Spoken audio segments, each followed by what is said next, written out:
I never thought my own flesh and blood would toss me to the curb like a piece of yesterday's trash. But there I was, standing on the rain-slicked pavement with nothing but a single suitcase and a heavy heart. My name is Aubrey, and until 20 minutes ago I thought I had a family. My parents had always been obsessed with status, with the pristine image of our suburban life, and the second I didn't fit into their perfect little puzzle, they solved the problem by removing me. They told me I was a drain on their resources, a disappointment who didn't deserve the roof over my head. The door slammed so hard the windows rattled, and the click of the deadbolt felt like a gunshot. I had exactly $42 in my pocket and nowhere to go.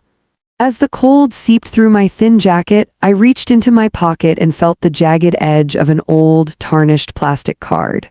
It was the only thing my Grandpa Silas had left me before he passed away 3 years ago. My parents had laughed when they saw it, calling it a senile old man's souvenir from a defunct bank that probably closed its doors before I was born. My father had tried to throw it in the garbage, but I'd snatched it back, keeping it as a lucky charm. It was a deep, matte black color, weathered at the corners, with no chip and a magnetic strip that looked like it had seen better decades. There was no logo, just a series of embossed numbers that had mostly faded away. Grandpa Silas had been a quiet man, a handyman who lived in a small cottage and spent his days reading dusty ledgers, but he'd looked me dead in the eyes when he handed it to me and whispered, "Aubrey, if the world ever turns its back on you, take this to the city. Don't ask questions, just swipe."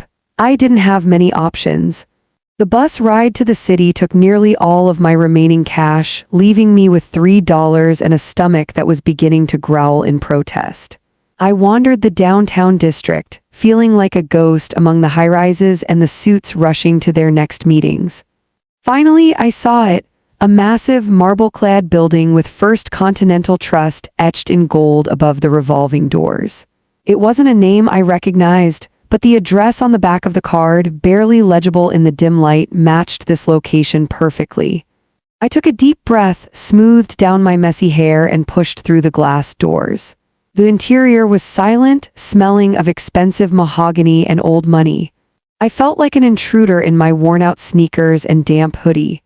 I walked up to the teller line, where a young man with a perfectly gelled undercut was busy counting a stack of hundreds. He didn't even look up at first. When he finally did, his eyes raked over me with a look of pure condescension. He didn't see a customer, he saw a problem. I cleared my throat and slid the old black card across the marble counter. I told him I wanted to check the balance. He picked up the card with 2 fingers as if it were contaminated and scoffed. He told me they didn't accept gift cards or arcade tokens here. I insisted it was a private account, and after a heavy sigh and a dramatic roll of his eyes, he swiped it through his terminal. The screen flickered, then went completely dark. He tried again, his frustration mounting, until a prompt appeared that made his eyebrows knit together. He didn't say a word. He just picked up the phone, whispered something urgently, and less than 30 seconds later, a man in a $3,000 suit came sprinting out of the back offices. The man in the suit didn't look like a typical bank employee. He looked like someone who managed the portfolios of world leaders. His name tag read Mr. Sterling, Senior Vice President, but his face was devoid of the usual corporate mask. It was pale, almost translucent, as his eyes darted from the screen back to me. He didn't say a word to the teller. He simply grabbed the black card with a level of reverence usually reserved for religious relics and gestured toward a set of heavy oak doors at the back of the hall. He told me to follow him, his voice cracking slightly on the last syllable. I looked back at the teller, whose jaw was practically hitting the marble counter. The arrogance had been wiped clean from his face, replaced by a look of sheer terror. As we walked through the corridors, the atmosphere shifted. We were no longer in the public area of the bank. The walls were lined with original oil paintings, and the carpet was so thick it swallowed the sound of my sneakers. Mr. Sterling led me into an office that felt more like a fortress. He sat behind a desk carved from a single piece of obsidian and placed the card on a leather pad. He told me that this card hadn't been seen in over 40 years. He explained that it belonged to a series of accounts known only as the Foundation, a established by a group of silent investors who had essentially funded the rebuilding of the city's infrastructure after the Great Depression. My grandfather, Silas, was apparently much more than a handyman. Mr. Sterling's hands trembled as he typed a long sequence of codes into a standalone computer that wasn't even connected to the main network. He explained that for security reasons, these accounts were kept off the grid. When the final enter key was struck, a soft chime echoed through the room. Mr. Sterling turned the monitor toward me, but I couldn't make sense of the numbers at first. It was a 1, followed by a decimal point, then 2, and then a string of zeros that seemed to stretch off the edge of the screen. I asked him if it was $12,000. I thought maybe Grandpa had saved up a nice little nest egg. Mr. Sterling let out a dry, shaky laugh. He told me it wasn't 12,000. He pointed to the letter at the end of the string, a capital B, $1.2 billion. The room felt like it was spinning. I felt the air leave my lungs as the reality of the situation crashed down on me. I was a girl who had been kicked out of her home for being a drain on resources. And now I was sitting on a fortune that could buy the entire neighborhood my parents lived in 10 times over. Mr. Sterling told me that the account had been accumulating compound interest in a tax-sheltered trust for 5 decades, untouched and forgotten by everyone except the bank's highest-level security protocols. He then asked me a question that changed everything. He asked if I wanted to freeze all associated subsidiary accounts, including the ones currently paying the mortgage on my parents' house, which, as it turned out, was technically owned by a holding company controlled by this very trust. I leaned back in the plush leather chair, the coldness I had felt on the street replaced by a sudden, burning heat. My parents had treated Grandpa Silas like a burden, a crazy old man with nothing to offer, never realizing he was the silent hand keeping the roof over their heads. They wanted me gone because I didn't have value. Well, the valuation had just changed. I looked Mr. Sterling in the eye and asked him how quickly we could execute a transfer of ownership. I didn't want them on the street yet, but I wanted them to feel the foundation of their perfect life begin to crack. Mr. Sterling leaned forward, his professional composure slowly returning, though his eyes still held a glimmer of awe. He explained that because I was the sole designated heir of the Silas Trust, my authority was absolute. With a few keystrokes, he could effectively dismantle the lifestyle my parents had built on the back of my grandfather's silent generosity. I told him to hold off on the full eviction for 48 hours. I wanted them to have just enough time to realize that the ground was shifting beneath them. I requested a direct transfer of $5 million to a new personal checking account immediately, just enough to handle my immediate needs, and asked for a black titanium card to replace the weathered plastic one. While the bank's concierge service arranged for a suite at the finest hotel in the city and a personal shopper to replace my rain-soaked rags, I sat in the silence of the private lounge. My phone began to vibrate in my pocket. It was a text from my mother. "Don't bother coming back for your things. We've already dropped them at the local charity bin. Consider this your final lesson in accountability." I stared at the screen, a cold smile touching my lips. They were so busy teaching me a lesson that they hadn't noticed their own world was about to go dark. I didn't reply. Instead, I messaged the bank's legal team and gave them the green light to initiate the audit of assets on my parents' property. By the time I reached the penthouse of the Grand Regency, the transformation had begun.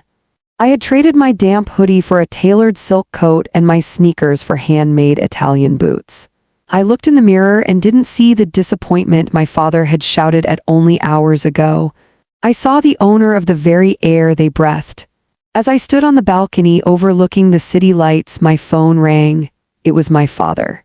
His voice, usually booming and arrogant, sounded thin and panicked. He asked if I had done something to their accounts. He said the bank had just called and informed them that their line of credit had been revoked and that a primary stakeholder was calling in the deed to the house. I took a slow sip of the sparkling water the hotel staff had brought me. I told him I didn't know what he was talking about, reminding him that I was just a drain on resources with no value. He started to stammer, his anger flaring up, demanding to know where I was and how I was paying for a phone call. I told him I was exactly where he put me, out on my own, and then I hung up. The feeling of power was intoxicating, but it wasn't about the money. It was about the justice that had been delayed for decades. My grandfather had watched them treat him with subtle contempt for years, and he had handed me the weapon to end it. The next morning, I arrived at my childhood home in a chauffeured black SUV. The neighborhood was as quiet and pristine as ever, but the for sale sign being hammered into the front lawn by a bank representative shattered the illusion. My parents were standing on the porch, mid-argument with a man in a suit who looked remarkably like a junior version of Mr. Sterling. When the SUV pulled up and the driver opened my door, their voices died away. They watched me step out, their eyes widening as they took in my appearance. My mother stepped forward, her face a mask of confusion and burgeoning greed. She asked me what was going on and where I got the money for all of this. I didn't answer her. I walked past them, straight into the house that was no longer theirs. The interior of the house felt cold, despite the expensive heating system. My father followed me into the living room, his face turning a deep shade of purple. He demanded to know how I was involved with the bank's sudden clerical error. I turned to face him, leaning casually against the marble fireplace they were so proud of. I told him it wasn't an error. I explained that Grandpa Silas hadn't just left me a piece of plastic. He had left me the keys to their entire kingdom.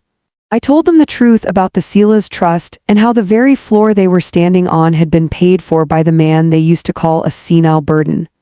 My mother let out a strangled gasp, her hand flying to her throat. She tried to pivot instantly, her voice dropping into that sweet, manipulative tone she used whenever she wanted something. She told me they were just stressed when they kicked me out and that they didn't really mean the things they said. She even had the nerve to ask if we could sit down as a family and manage this new fortune together. I looked at her and felt nothing but a profound sense of clarity. I told her that she was right about one thing: this was a lesson in accountability. But it wasn't my lesson to learn, it was theirs. I handed the bank representative a signed document. It wasn't an immediate eviction notice, but it was a strictly enforced lease agreement. I told my parents that they could stay in the house, but the title was now officially in my name. They would be paying rent, market value, and every cent of that money would be directed to a scholarship fund for kids who had been displaced by their families. If they missed a single payment, or if I heard one more word about my lack of value, the locks would be changed before sunset. My father looked like he wanted to scream, but the reality of his empty bank account kept his jaw shut. For the first time in his life, he was powerless. As I walked back toward the SUV, I felt a weight lift off my shoulders that I hadn't even realized I was carrying. This wasn't about being a billionaire. It was about the fact that I was no longer a victim of their narrow-minded cruelty. I had the resources to build a life they couldn't even dream of, but more importantly, I had the freedom to choose who belonged in it. I looked back one last time at the house. My parents were standing in the shadows of the porch, looking small and fragile in the face of the empire my grandfather had built in secret. I climbed into the back of the car and told the driver to take me to the cemetery. I wanted to visit Grandpa Silas. I wanted to tell him that I swiped the card just like he said, and that the world hadn't turned its back on me. It had simply opened a door I never knew existed. As the SUV pulled away from the curb, I blocked my parents' numbers on my phone. They wanted me to be a stranger, and now I was the most powerful stranger they would ever know. The revenge wasn't in the money I spent. It was in the life I was finally about to start living, on my own terms, with a legacy that was finally in the right hands.